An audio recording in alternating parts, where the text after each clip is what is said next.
ଜାତୀୟ ସେବା ଯୋଜନାର ଆନ୍ତଃ ଜିଲ୍ଲା ସ୍ତରୀୟ ଯୁବ ନେତୃତ୍ୱ ପ୍ରଶିକ୍ଷଣ ଶିବିର 2024 ଉଦ୍ଘାଟିତ ହୋଇଯାଇଛି। ଭଦ୍ରକ ଜିଲ୍ଲା ବାସୁଦେବପୁର ପୌର ପରିଷଦ ଅନ୍ତର୍ଗତ ସ୍ଥାନୀୟ ମନ୍ଦାରୀ ମହାବିଦ୍ୟାଳୟରେ ପ୍ରଶିକ୍ଷଣ ଶିବିରର ଆୟୋଜନ କରାଯାଇଥିଲା।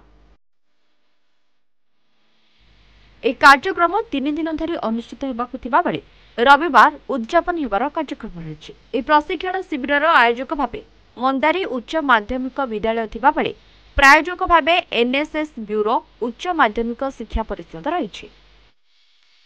ଏଥିରେ 14ଟି କଲେଜରୁ 110 ଜଣ ସ୍ୱେଚ୍ଛାସେବୀ ଉପସ୍ଥିତ ରହି ବିଭିନ୍ନ ବିଷୟକୁ ନେଇ ଆଲୋଚନା କରିଥିଲେ। देखु 3 दिन धरी जो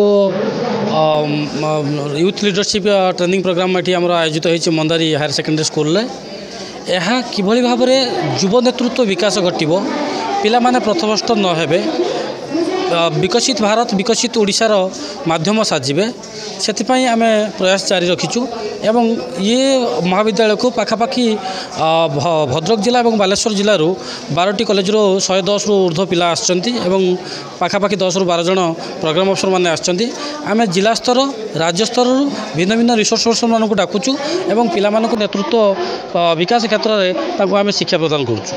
प्रथम दिन उद्घाटन उत्सव में सभापति सुशील चंद्र माइती सभापतित्व में मुख्य अतिथि भाव विधायक अशोक कुमार दास मुख्य वक्ता भाव कमलाकांत ओझा प्रोग्राम ऑफिसर अनाथ चंद्र कर प्रमुख जोग देते।